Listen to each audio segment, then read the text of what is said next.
The final F1 pre-season test confirmed there will be a new F1 when the 2026 season starts in Australia in 2 weeks' time. New in the sense of who is at the front and new in terms of many aspects of the sport and how it works. So what did we learn from the last 3 days of running in Bahrain before we head to Albert Park for the season opener?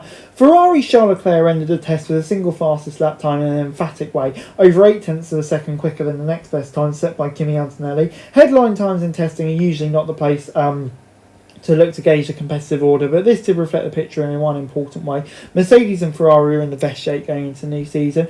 Andrea Stella said on Friday, the test has confirmed that Ferrari and Mercedes are the teams to beat. McLaren and Red Bull are probably very similar. Ferrari and Mercedes a step ahead. This picture, an impression reflected by many other senior figures up and down the pit lane, comes less from the headline lap times, even if they did show the teams in that order, Ferrari, Mercedes, McLaren and Red Bull, more so the race simulations, because the teams can fill up their cars with fuel and the Grand Prix distance. These have far fewer variables to muddy the picture. On Friday evening, Leclerc did the base race simulation of the week, slightly quicker than Red Bull's Max Verstappen and McLaren's Oscar Piastri the day before when they were at the similar time. Mercedes didn't do any race simulations, only in first when track conditions were up to a second slower. Antonelli set comfortably the fastest race simulation of the first week, a lot faster than Piastri, who was running at the same time, and his teammate George Russell, the early favourite, was also impressively quick when running in hotter, slower conditions early in the day. It's not an exact science, but the culmination of the data was what led by many including Stella, to reach that conclusion. A complication was that McLaren were not running the latest Mercedes PU, so they'll get an uplift when they get that in Australia. Another is Red Bull's new engine is said by Russell to have the best deployment, which is an important facet. Mercedes' big concern is reliability. It's hit Antonelli more than Russell, but they did have a few issues, as did Isaac Hadjar. There's no question as to the prize of the biggest disappointment of the year so far. That is Aston Martin starting their new works partnership with Honda. With design legend Adrian Newey at the helm, Honda world champions with Red Bull as recently as 2024, and the money of the billionaire owner Lawrence Stroll and the PIF, all the ingredients were seen as a success. But the team were delayed by the fact Newey didn't arrive until March last year, is uncompetitive and difficult, and the engine's lacking power and is unreliable. Aston completed the fewest laps of the test, and they may even be in worse shape than the new team Cadillac, who were expected to be last this year. Both the ICE and hybrid engines of the Honda power unit are said to be well behind. Newey said that currently Honda can't even recover energy at the lower limit of 250 kilowatts, let alone the high one of 350, which comes into force under certain circumstances in the highly complex regs. Reliability was so bad at the start of the final test, Honda only had one battery left and took the decision to limit running to any short runs, a statement that would allow them to study data between track meetings, but in the end Lance Stroll only did 6 laps all day. The problem with the engine makes it difficult to make any judgment on the car. There's no question it was slow in the corners, but the Honda is running so badly that it's hard for them to work out where the car is. It's exasperated by the fact Aston's first in-house gearbox they have brought them in previously is not communicating with the engine properly and keeps behaving oddly, making life even more difficult for the drivers. For Fernando Alonso, this must be deja vu following the McLaren-Honda partnership, and at the age of 44, it's going to be a long road back for Aston Martin, and time that Alonso doesn't have.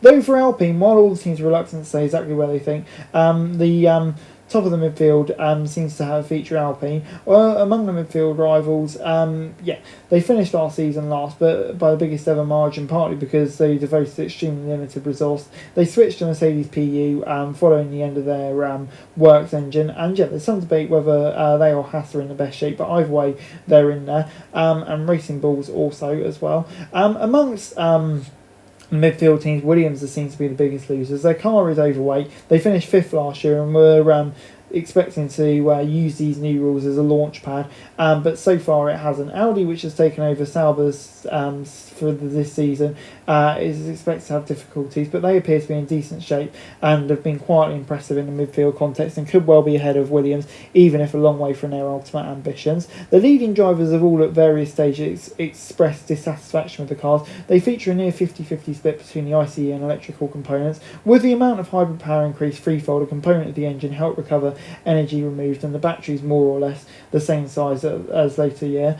The cars are energy starved. This has led to some unusual aspects being added to driving.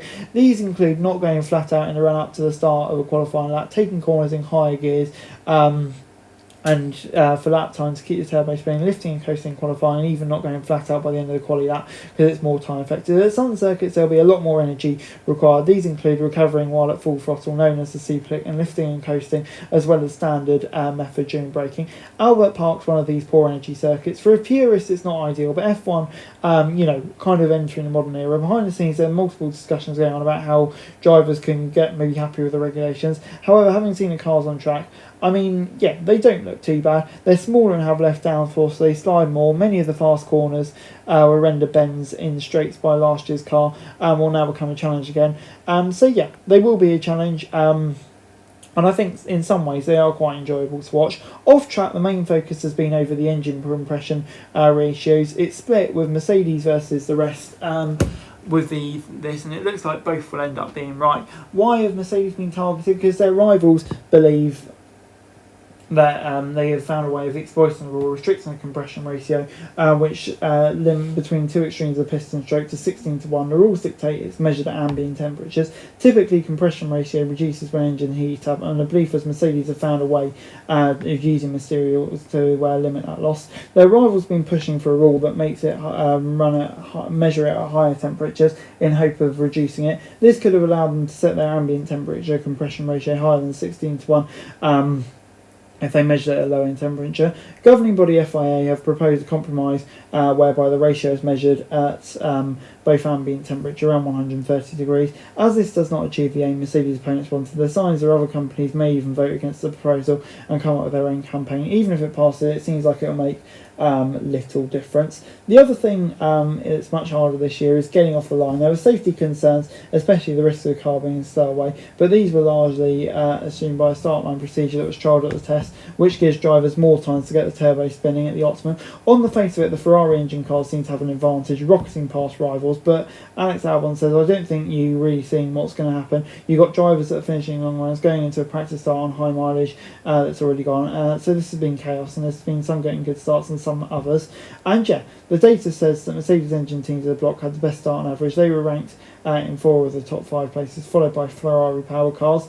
Strangely, Racing Bulls were second and Red Bull last, despite having the same Red Bull Ford engines. So yeah, maybe it's not all to do with engines. Anyway guys, that's it for this video. Thanks very much for watching. Remember to like, share and subscribe. Follow us on our socials, link in the description below for daily F1 news, meme and content. Subscribe to our other channels on screen right now, that'd be greatly appreciated. Thanks very much for watching. Peace out.